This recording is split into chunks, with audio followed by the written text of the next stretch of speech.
নমস্কার। ইদানিং যেটা দেখা যাচ্ছে প্রায়ই এটা হচ্ছে, বিশেষ করে কমার্শিয়াল জোনগুলোতে। ধরুন যে ভাড়াটে আছেন, যাকে ইন্ডাক্ট করা হয়েছিল বা যিনি আছেন, তিনি মোটা টাকার পরিবর্তে দোকানটি আরেকজনের হাতে হ্যান্ডওভার করে চলে গেলেন। ল্যান্ডলর্ডকে করলেন না, অন্য টেনেন্টকে বা অন্য কাউকে বসিয়ে দিয়ে তিনি চলে গেলেন। তিনি স্যারেন্ডার করলেন না, কোনো কিছু করলেন না, এবং অন্য লোকও তাকে টাকা দিয়ে ওখানে বসে গেল। এগুলো সবই আনঅফিসিয়াল টাকা, কোনো প্রমাণ কিছু নেই। এবার ল্যান্ডলর্ড কী করবে? সমস্যা আছে এখানে। ল্যান্ডলর্ড মামলা করলো, স্যুট ফর এভিকশন। কার এগেনস্টে করলেন?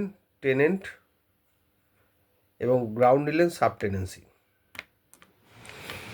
যখনই মামলা সমন গেল, দেখা গেল যিনি বসে আছেন তিনি ল্যান্ডলর্ডের টেনেন্টের নাম করে সমনটা রিসিভ করলেন, এবং কোর্টে যখন মামলাটা উঠল তখন দেখা গেল যার নামে টেনেন্সি তিনি মামলায় অ্যাপিয়ার করে বলছেন যে না না, উনি আমার সঙ্গে ব্যবসা করেন, উনি আমার লাইসেন্সি বা আমার স্টাফ, সুতরাং আমি কোনো সাবটেনেন্সি ক্রিয়েট করিনি, আমার স্টাফ আমার ব্যবসা দেখাশোনা করে।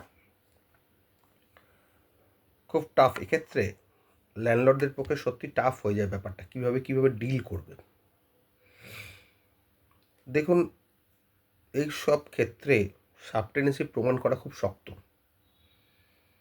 কারণ আপনি চোখের সামনে দেখছেন একজনকে বসিয়ে দিয়েছে, সে ব্যবসা করছে, থাকছে, যাচ্ছে, কিন্তু কোর্টে যখনই মামলা করলেন অরিজিনাল টেনেন্ট চলে এলো।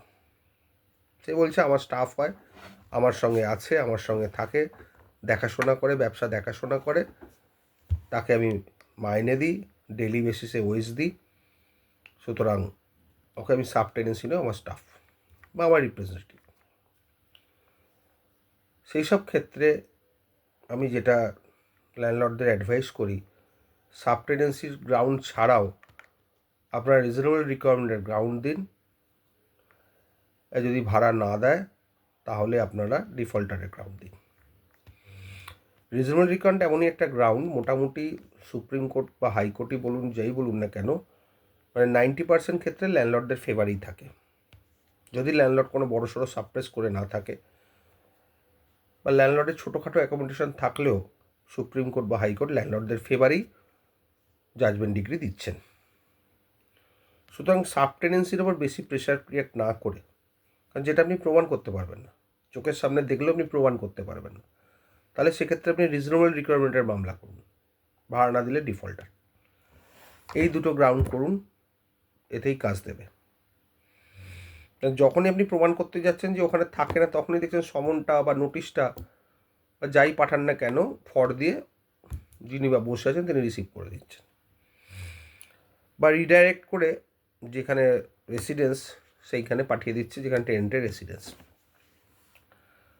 সুতরাং যে পলিসি বললাম আপনারা ওইভাবেই চলুন, রিজনেবল গ্রাউন্ড অ্যাড করুন সাবলেটিংয়ের ওপরে।